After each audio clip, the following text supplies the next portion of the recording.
네, 오늘 본문은 빌라도가 예수님에 대한 최종 판결을 내리시는 장면입니다. 우리가 어제 본 말씀에서 빌라도는 죄 없는 예수님을 재판하려고 하는 부담감을 덜어버리고 싶어서 헤롯 왕에게 보냈습니다. 하지만 헤롯 왕은 예수님을 다시 빌라도에게 돌려보냅니다. 당시 로마법에 따르면 범죄가 발생한 곳의 통치자가 재판을 하는 것이 원칙이었습니다. 예수님이 갈릴리 출신이고 갈릴리에서 사역을 많이 했지만 예수님이 어디에서 범죄자로 고발이 되었느냐? 예루살렘에서 범죄자로 고발이 되었습니다. 그렇기 때문에 예루살렘을 관할하는 빌라도가 재판을 하는 것이 원칙입니다. 그래서 빌라도는 어쩔 수 없이 이제 이 재판을 맡게 됩니다. 본문에 보면 빌라도는 예수님을 석방시켜 보려고 나름 애를 씁니다. 15절을 보십시오. 거기 보면 빌라도는 무리를 향해서 보라, 그가 행한 일에는 죽일 일이 없느니라 라고 합니다. 이 말은 사형을 내릴 만한 어떤 일도 예수님이 행하지 않았다는 뜻입니다.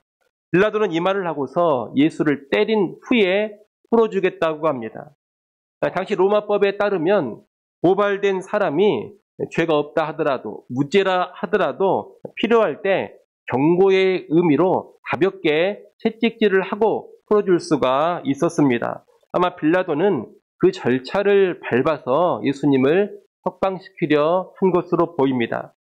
특히 6월절 명절에는 죄수 하나를 풀어주는 그런 관례가 있었기 때문에 빌라도는 그 관례를 활용해서 예수님을 풀어주려고 했습니다. 그러나 무리의 반발이 무척 심했습니다. 18절 말씀을 여러분이 한번 보십시오. 18절 읽습니다. 소리질러 이르되 이 사람을 없이 하고 바라바를 우리에게 놓아주소서 하니. 빌라도 앞에 모여있는 무리는 소리를 지르면서 이 사람 곧 예수를 없이 하라 그럽니다. 이 말은 죽이라는 뜻입니다. 그리고 바라바를 대신해서 석방시켜 달라고 합니다. 이 바라바는 예루살렘에서 일어난 반란에 연루된 살인까지 한 사람입니다. 그래서 체포가 되었는데 유대의 독립을 위해서 반란을 일으킨 일종의 정치범입니다. 지금 이 무리는 죄 없는 예수님은 죽이라 하고 명백한 반란의 죄가 있는 이 바라바는 석방시켜 달라 그렇게 요구를 하고 있는 겁니다. 빌라도는 이 무리를 향해서 다시 한번 예수님의 무죄를 선포하며 풀어주겠다고 합니다. 하지만 무리는 여전히 소리를 지르며 예수를 십자가에 못 박으라고 합니다. 22절에 보면 빌라도는 세 번째로 예수님의 무죄를 선언하며 때려서 놓겠다고 합니다. 그러나 무리는 여전히 큰 소리로 재촉해서 예수를 십자가에 못 박으라고 합니다. 재판관 빌라도가 거듭해서 예수님의 무죄를 선언하면서 풀어주려고 한 것은 정말로 예수님께 아무런 죄가 없다라는 것을 명확하게 보여주는 것입니다. 하지만 우리는 죄 없는 예수님을 십자가에 못 박으라고만 합니다. 무슨 광기에 사로잡힌 사람들처럼 그렇게 하고 있습니다.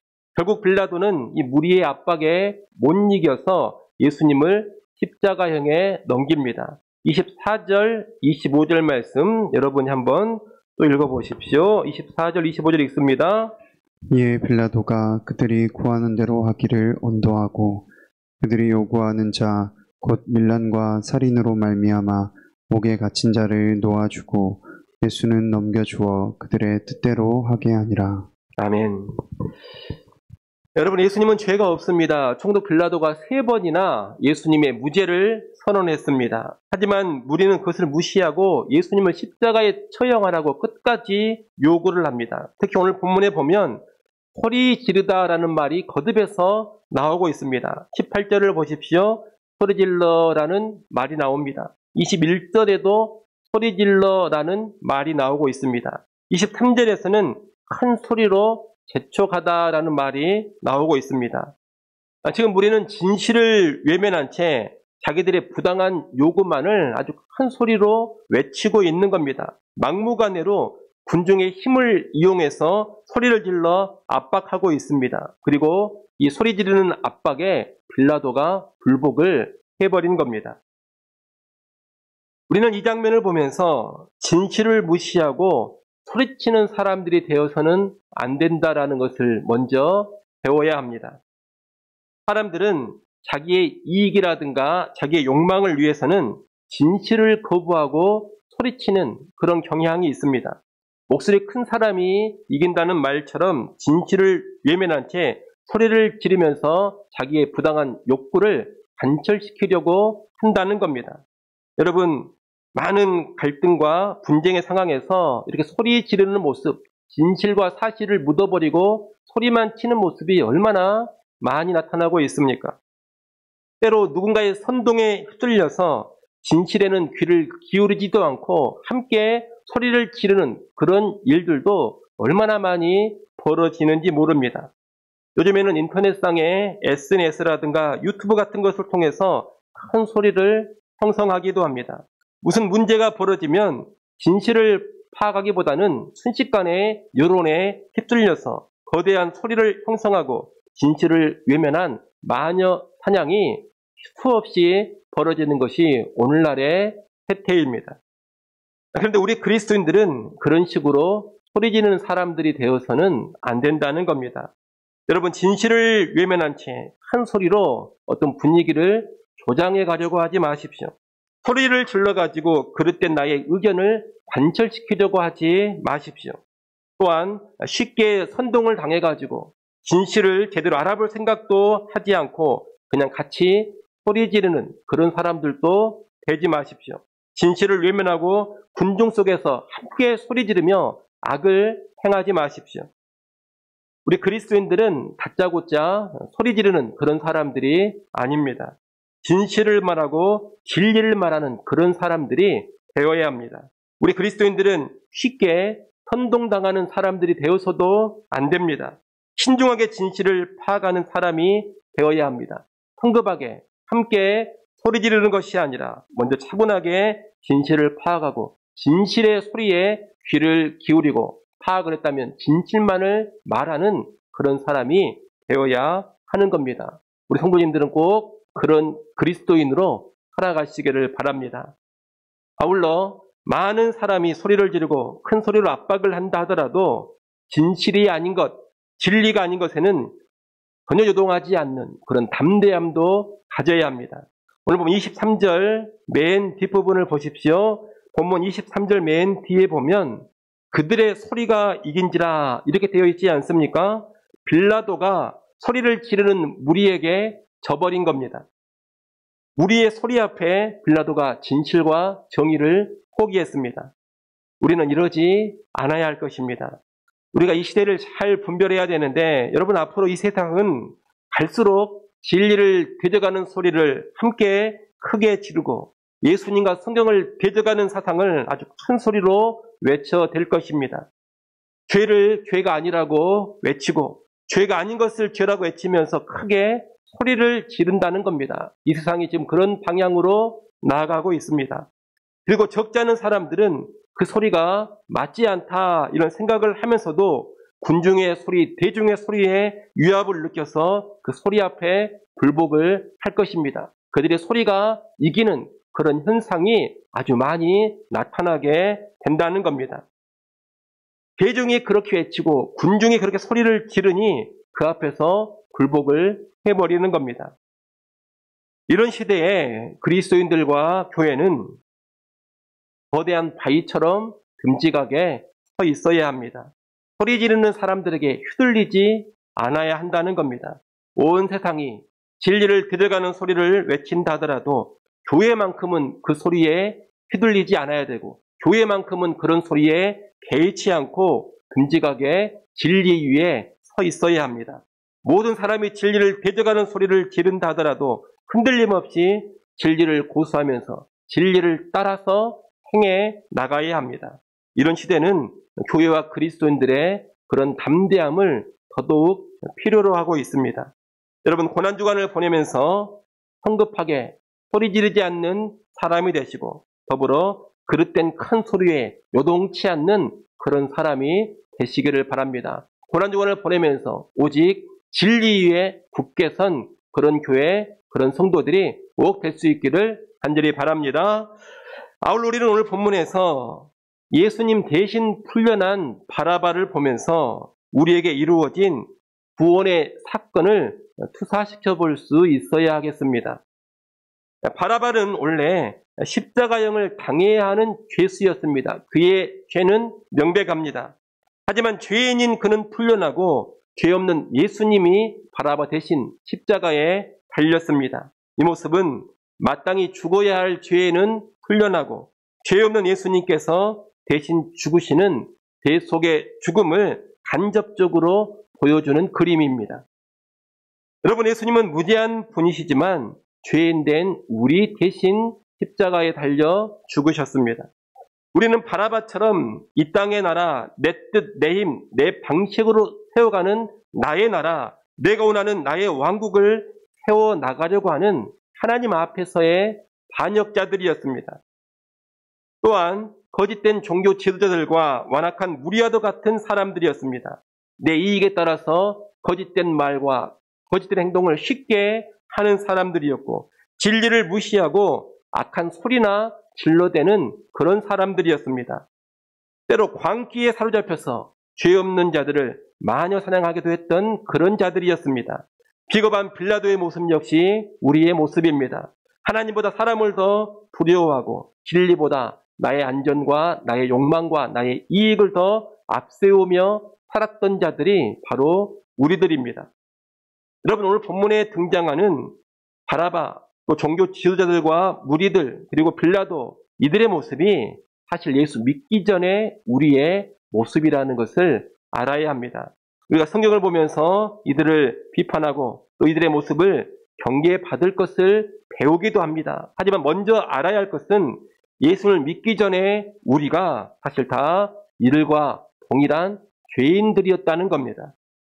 그런데 바로 이런 죄인된 우리를 위해 예수님께서 묵묵히 십자가에 달려 죽어주신 겁니다. 마땅히 십자가에 달려야 될 나를 풀어주시고 예수님이 대신 십자가에 달리셨습니다. 내가 당해야 될 고통, 내가 받아야 될 죗값을 예수님이 다 대신 받아주신 겁니다. 여러분, 누군가를 위해서 대신 죽어준다는 것이 결코 쉬운 일이 아닙니다. 여러분, 한번 솔직하게 생각해 보십시오. 누군가를 위해서 내가 나의 생명을 기꺼이 내줄 수가 있겠는가? 생명이 아니라 신장 하나, 간 일부 하나 떼어주는 것도 결코 쉬운 일이 아닙니다. 수많은 망설임이 있고 수많은 갈등이 있습니다. 내가 죽지 않는 장기 하나 떼어주는 것도 그렇다는 겁니다. 그러니 누군가를 대신해서 정말로 완전히 죽어주는 일은 얼마나 힘든 일이겠습니까? 흔히 부모들이 자식을 위해서라면 죽어줄 수 있다 그러지만 그런 상황이 안 닥쳐서 말로 그렇게 하는 것이지 진짜 그런 상황이 닥치면 사실 쉬운 일이 아닙니다. 부모 입장에서도 큰 결단을 필요로 하는 일이 남을 위해 죽어주는 일, 심지어 자식을 위해 죽어주는 일도 큰 결단이 필요하다는 겁니다. 그런데 나와 관계가 아주 안 좋은 사람, 원수 관계인 사람을 위해 대신 죽어주는 일은 이것은 거의 불가능한 일이다. 그렇게 봐야 합니다. 그렇지 않습니까? 그 누가 자기와의 관계가 완전히 파탄나버린 그런 사람을 위해서 대신 죽어주겠습니까? 그런데 예수 그리스도는 죄인된 우리, 다시 말하면 관계가 완전히 파탄나버리고 이제 원수가 되어버린 우리를 위해서 대신 죽어주셨습니다. 우리가 뭔가 잘했을 때가 아닙니다. 우리가 모범적으로 잘 살았을 때가 아닙니다. 하나님 아버지 앞에 효자로 살고 충성스럽게 살았던 때가 아닙니다. 대적하고 죄를 짓고 배신하고 부인하고 원수짓을 하고 있을 때였습니다. 그때 나를 사랑하사 나를 위하여 자기 자신을 십자가에 내어주신 겁니다. 바로 그 사랑으로 오늘 우리가 구원을 받았습니다. 우리는 십자가의 그리스도를 볼 때마다 바로 그 사랑을 깊이 깨달아야 합니다. 그분의 사랑은 본질적으로 나의 행위라든가 나의 행태에 좌우되지 않습니다. 내가 흉악한 죄인이었을 때 나를 위해 십자가에서 죽어주신 예수님이십니다. 그 예수님께서 예수 믿은 후에 내가 죄를 짓거나 내가 실패하거나 내가 쓰러지면 나를 내치실 것이다. 나를 외면하실 것이다. 여러분 결코 그렇게 생각하지 마십시오. 예수 믿은 후에 내가 죄를 지으면 나를 외면해버리고 나를 내쳐버릴 분이시라면 아예 처음부터 죄인된 나를 위해 죽어주시지도 않았을 겁니다. 예수님은 죄인된 나를 대신해서 십자가를 지실 그때부터 내 상태와 상관없이 나를 사랑하기로 작정을 하신 분입니다. 그리고 십자가의 그 사랑으로 변함없이 나를 사랑하십니다. 나의 연약함이 보일 때도 나를 사랑하시고 내가 실패했을 때도 나를 사랑하시고 내가 큰 죄를 지어 쓰러져 있을 때도 나를 사랑하신다는 겁니다. 그래서 예수님의 그 사랑이 놀라운 사랑이요, 영원한 사랑이요, 결코 변함이 없는 사랑입니다. 여러분 십자가의 그리스도를 바라볼 때마다 죄인된 나를 대신해 죽으신 그 사랑을 깊이 묵상하시기 바랍니다. 그리고 결코 흔들리지 않고 조금도 변하지 않는 그 사랑을 깊이 묵상하시기를 바랍니다. 우리는 그 사랑에 감사하면서 그 사랑에 관건되어서 주께서 원하시는 삶을 자원함으로 살아가는 겁니다. 우리가 예수 믿기 전에는 빌라도와 같고 부패한 종교 지도자들과 같았습니다. 악한 무리와 같고 바라바도 같았습니다. 그러나 이제 놀라운 사랑으로 구원을 받았기 때문에 과거의 그런 삶을 떠나고 버리는 것입니다. 벌 받을 것이 무섭고 두려워서 죄를 버리는 것이 아닙니다. 혹시 나를 내쳐버리지 않을까 그것이 공포스러워서 죄를 안 짓는 것이 아닙니다. 영원토록 변함없는 놀라운 사랑을 받았기 때문에 그 놀라운 사랑에 감사하고 감격해서 기꺼이 과거의 죄된 삶을 버리는 겁니다. 다시 말하면 공포가 아닌 사랑의 힘으로 죄를 버리고 죄를 떠난다는 겁니다. 율법이 아닌 사랑의 복음으로, 은혜의 복음으로 그 복음 안에서 성도는, 신자는 죄를 짓지 않는 겁니다. 여러분 그리스도의 사랑을 제대로 깨닫고 감사하고 감격하기 전에는 절대로 제대로 된 거룩의 삶이 나오지 않습니다. 예수의 사랑을 잘 알지 못하고 거룩을 힘써가면 여러분 그런 거룩은 억지로 추구하는 거룩이 되어버립니다. 그런 거룩은 금방 무너져버리고 꾹 참았다고도 어느 순간에 죄로 폭주를 해버립니다. 진정한 거룩이 아니라는 겁니다. 그리스도의 사랑에 강권되어서 자원하는 심령이 되어 죄를 떠나야지만 진정한 거룩의 삶이 우리에게 구현되는 겁니다. 그런 맥락에서 신자의 삶에서는 거룩합시다, 거룩합시다. 여러분 이것이 결코 먼저가 아닙니다. 십자가의 의대를 제대로 압시다. 십자가의 사랑을 제대로 압시다. 이것이 먼저입니다. 십자가의 사랑을 제대로 알고 깨닫게 되면 거룩은 뒤따라 오는 겁니다. 헌신도 뒤따라 오는 겁니다. 사랑에 강권되면 거룩하지 않을 수가 없고 그 사랑에 강권되면 헌신하지 않을 수가 없는 겁니다. 사랑에 강권되면 거룩한 옷을 입고 즐겁게 헌신을 하는 겁니다. 그러니 여러분 죄인 괴수를 대신해서 죽어주신 그 십자가의 은혜와 사랑을 깊이 알아가시기를 바랍니다. 또 십자가의 사랑을 더 깊이 알아가고 그 사랑에 강권될 수 있도록 기도하시기를 바랍니다. 그 사랑을 제대로 알고 그 사랑 안에 뿌리가 박히고 터가 굳어지기를 원하고 기도하십시오. 그렇게만 된다면 거룩한 삶, 헌신의 삶이 훨씬 더 수월하게 이루어져 갈 겁니다. 아무쪼록 우리 모두는 고난주간을 보내면서 죄인된 나를 대신해 죽어주신 예수 그리스도의 사랑을 이전보다 더 깊이 알아가기를 원합니다. 예수의 사랑에 더욱더 강권되기를 원합니다. 예수의 놀랍고도 영원한 사랑 안에 뿌리가 더 깊이 내려지고 그 안에 털을 더욱더 굳게 하기를 바랍니다. 꼭 그런 은혜의 고난주간 될 수 있기를 간절히 축원합니다. 기도하겠습니다. 우리 시간에 같이 한번 기도합니다. 시간